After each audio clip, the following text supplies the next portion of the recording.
welcome to Leadership Table Talk, a 3-time Telly Award-winning talk show designed to help you develop and improve your executive leadership skills and talents. I'm your host, Dr. Mary Gillam, a retired Air Force colonel and former member of the Senior Executive Service Corps with the Department of Defense at the Pentagon. I'm also the owner of Premier Strategic Solutions, LLC. Having spent over 30 years in the cyber, telecommunications, and information systems business, I am so excited about our show today.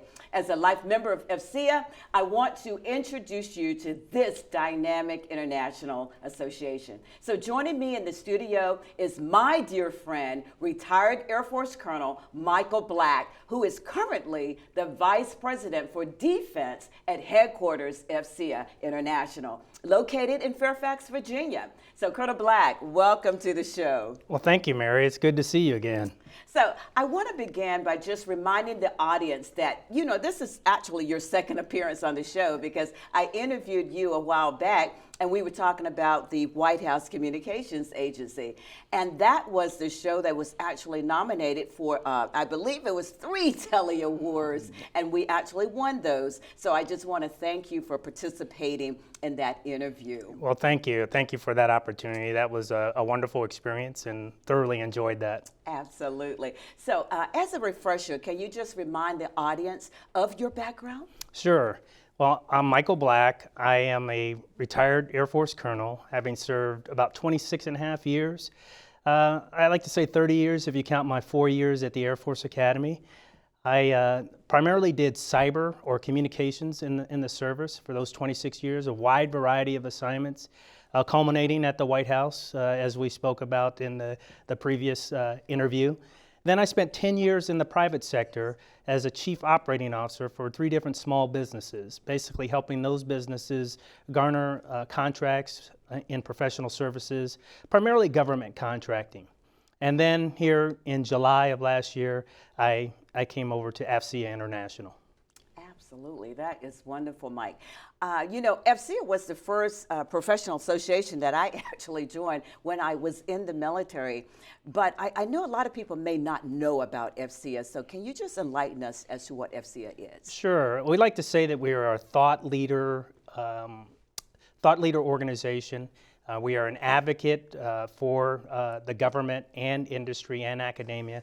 And by that I mean we bring together those 3 entities, the government, who include the Department of Defense, industry, and academia, to solve IT or information technology solutions, also known today as cyber. That is the buzzword. So we bring those entities together through trade shows, webinars, events where we have panels to discuss what's going on, what the hot topics are.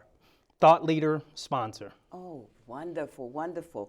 Now Mike, can you kind of expound a little bit more on what your actual role is there at AFCEA International? Yes, I am the Vice President for Defense, and so I'm responsible for bringing the defense agencies and services together in that government aspect where I said bring together government, academia, and industry. So I'm responsible for getting the key leaders and those organizations, setting the topics, helping drive the agenda for our trade shows or our conferences, drive the agenda for webinars, the content, if you will, for that. So I maintain currency and contact with my counterparts that are still in the Department of Defense, and bring those entities together. So I am the facilitator or the connector of those organizations and those leaders in government and industry, but primarily government for the defense title. Mike, having known you for so many years, you're the perfect person to fit that role. So can you just kind of tell us, how did you actually get that job? Well, that's a great question. And there's a lesson learned in this, in maintaining contacts. So one of my mentors, who you may know, A.G. Hatcher, yes. Colonel Hatcher, who was also an SCS like you, was approached about the position, and he wasn't ready to work full time. And so he contacted me. And asked me if this was something that I would be interested in. Like you, he thought that I would be a perfect fit for something like this. And so I listened to my mentor again, and I gave it some thought and talked to the right people in the organization, to include Brigadier General Paul Fredenberg, who is my immediate boss, and then Brigadier General retired, and Lieutenant General retired, Susan Lawrence, who is the president and CEO. Spoke to both of them, as well as the incumbent Colonel Mike Warlick, who was a retired colonel in the Marine Corps. I spoke to all of them, and as I finally got to Susan Lawrence, the president and CEO, I really found that it really was the perfect job for me. It capitalized on all of my expertise, my background, 30 years in the military, 10 years in industry, bringing those folks together and networking and connecting the dots. Wow, that is just fantastic, Mike. And like you said, that's the perfect way to maintain your contacts out there, because you never know how it may, pay off in the end, and that is just perfect for especially that young person watching the show today.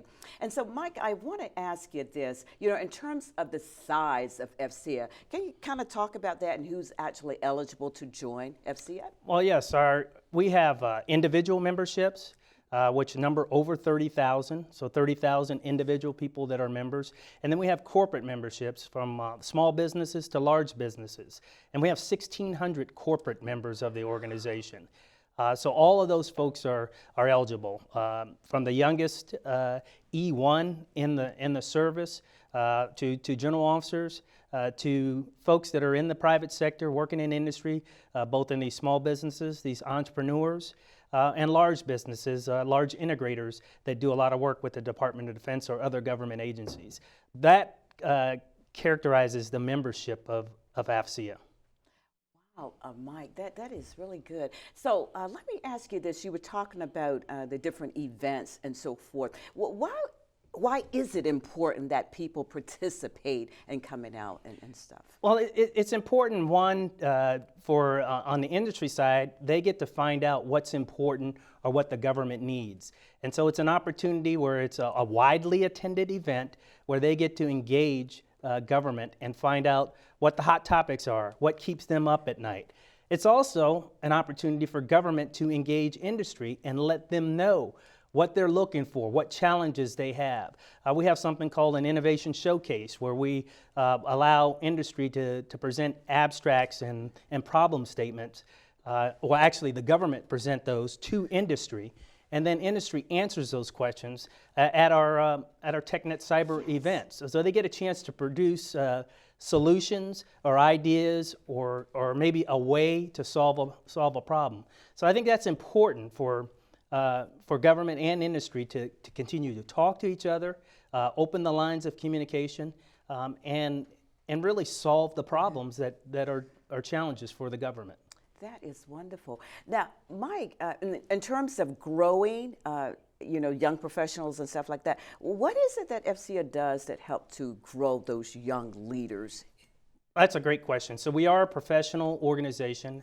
And as you remember in your times in the military, professional development, we like to provide those opportunities to train our replacements, if you will. And so we provide many professional development opportunities. In fact, we have emerging leaders, those leaders that are under 40 that form committees and organizations, and we specifically cater to them with events, topics, expose them to senior leaders both in the government and industry. So it's a chance to learn, and you provide these developmental opportunities for young folks so that you can train your replacements, so that the emerging leader today, whether they're in the military or in industry, tomorrow, figuratively, if they, as they develop, they may be the senior leader on the government side or the senior leader on industry. So a professional development opportunity for young leaders. I know when I was in and like I said, AFCEA was one of the first professional associations that I ever joined. And in terms of professional development and so forth, I remember I was at Scott Air Force Base and had one of the largest chapters, I do believe, in the organization. And but we were really engaged in a lot of this stuff in terms of really giving the young AFCEA's AFCEANs, yes. Opportunities to do things as we were going along and so forth. And I really learned a lot, and I appreciate the time that I was in and what AFCEA brought to the table. Yeah, I think that's a great point, and just a prime example of that. When I was a major stationed at MacDill Air Force Base, had several other majors that were counterparts to mine. You fast forward to now, one of the gentlemen, Mike Longarzo, his son Alec is a young AFCEAN in AFCEA. I met Alec, back when he was young and a teenager, and maybe even younger than that, back in the late 90s. And now Alec is a young AFCEAN in the government industry, doing things, joined this professional organization. But our relationship actually started back when he was young, and he and his dad and I were carpooling together. And you fast forward 20 plus years, and now I get to engage and professionally develop another young AFCEAN who incidentally was recognized at our last big event in San Diego. He was awarded for all of his hard work and recognized for his contributions. Oh, wow, that is fantastic. And just continuing with some of the examples of just being enjoying the fruit of AFCEA. I remember when I was the president of one of our chapters out in Oklahoma, and we had scholarships for our military, but we did not have an equivalent for our civilians that were a part of AFCEA. And so we pushed for that and everything, and we were able to do that. And I was really glad because I said, as we are encouraging people to work in these disciplines and support these disciplines, then how can we find ways to ensure that they are able to, keep up their education and so forth? And so that was one of the things that I really enjoyed when I was out there, to be able to do that, sponsor that, and get that going. But another thing too that I like is that it brought together a lot of the services, the civilian sector, the academia part, because I know when I was working on my degree, my PhD in information systems, that I actually work with the education office there at AFCEA headquarters to be able to, the research that I was doing, and to be able to kind of use some contacts and stuff that they had, and had to get permission from them to do that. But it worked out really well because I wanted to make sure that I had people who were in the career field and could answer the surveys and actually, provide the kind of insight that I was looking for. I didn't just want to get somebody off the street, but somebody who actually worked in the career field and everything as I was doing that, and it worked out great for me. And I will forever say that I am indebted to the organization because of that, because I wouldn't have been able to do that had it not been for them. Well, I'd like to just foot stomp the education aspect, the scholarship aspect. We have an education foundation where we give out over $2 million a year in scholarships throughout all of our chapters and headquarters. And so we are a nonprofit, member-based organization. And so what we do with the money that we raise, the funds that we raise, and we have many corporate sponsors and members, we give back, and we give scholarships back to folks for this. So that's another thing that you get by being a member of AFCEA. You also mentioned your ability to interview or talk to folks when you were working on your PhD. I'd like to also foot stomp the committees that we have. You probably talk to people who are part of different committees. I mean, for example, we have a technology committee, we have a cyber committee, we have an intelligence committee, we have a homeland security committee, we have an emerging leaders in intelligence subcommittee within intelligence. We have a small business committee. And these committees are not only made up of people that are members of the organization, well, most of them are members of the organization, but we're talking about some senior folks within DoD and some senior retired folks. And so our committees have a lot of credibility, a lot of experience, which hence goes with the thought leader tagline that we have for AFCEA. So we're forever indebted to the folks that are members and share their expertise with AFCEA, thereby branding us as a thought leader. Yes, yes.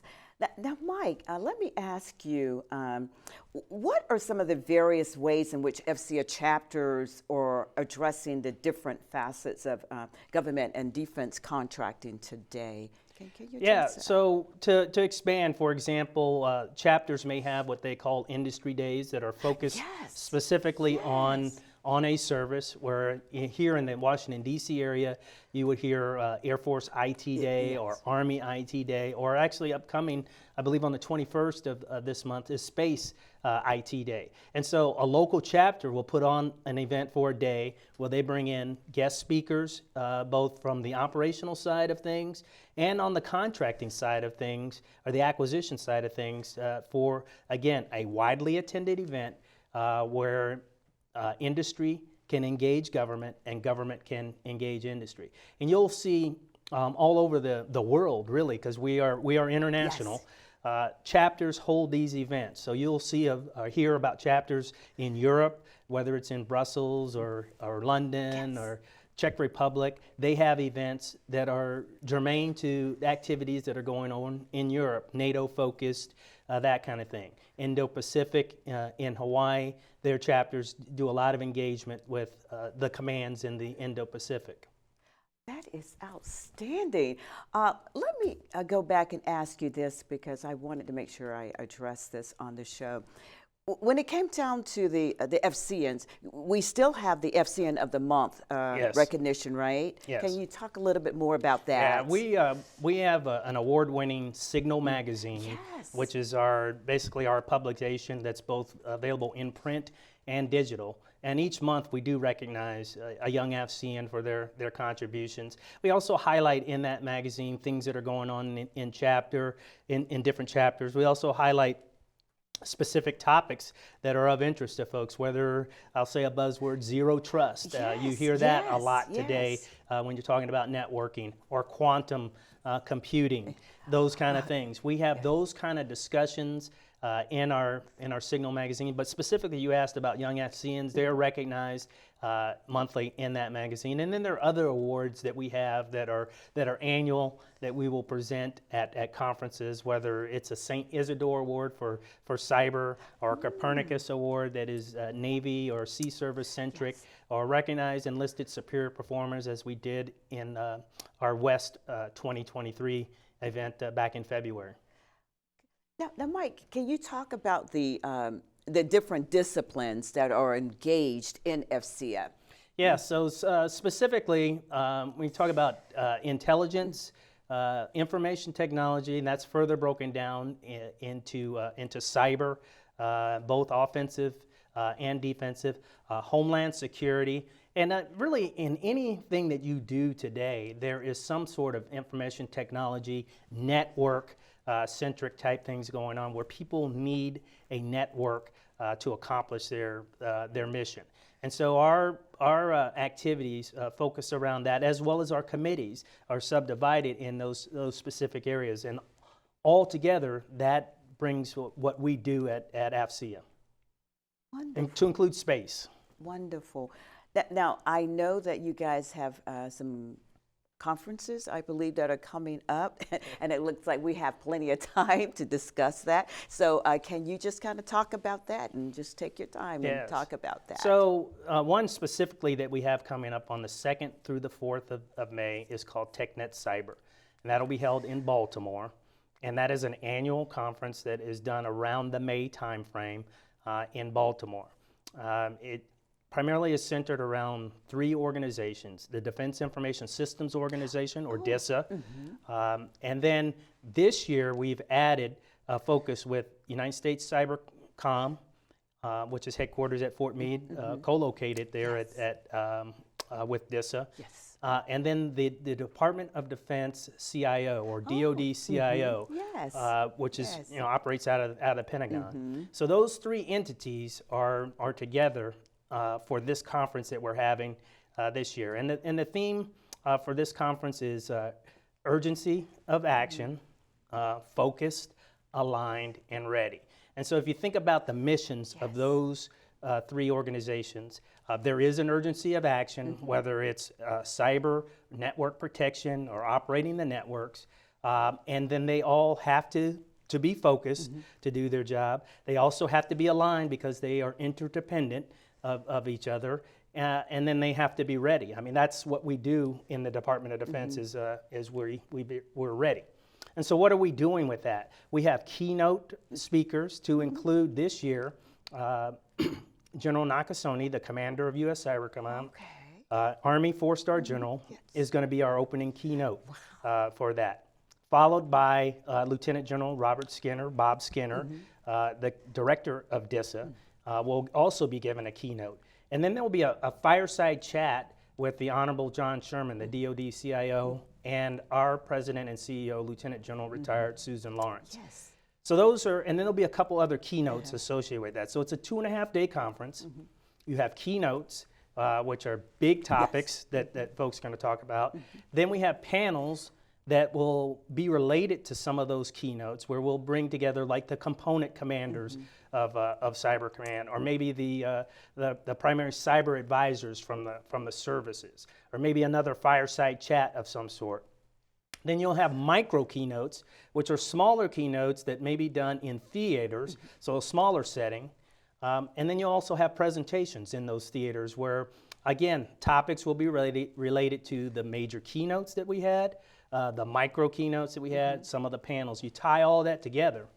The other interesting thing about that is that you can get continuing education credits for attending some of those events. We work with the companies that certify those, and we've had a pretty good success rate with the content that we've had, the presentation to get that certified. And as you know, particularly on the enlisted side, they are looking for opportunities for continuing advancement, educational advancement, and they get these continuing education credits that will help them professionally develop. And that's something else that you get as being a member of AFCEA. So we're really looking forward to that event in just about 6 weeks out now. And again, in the past, we've had upwards of 5,000 people present at that. And so it's a big event for us. It's our flagship event here on the East Coast that we do, and we're really looking forward to that. And we're thankful for the engagement of United States Cyber Command, the DoD CIO, and our long-standing partner, DISA, the Defense Information Systems Agency, who contributes quite a bit to this conference.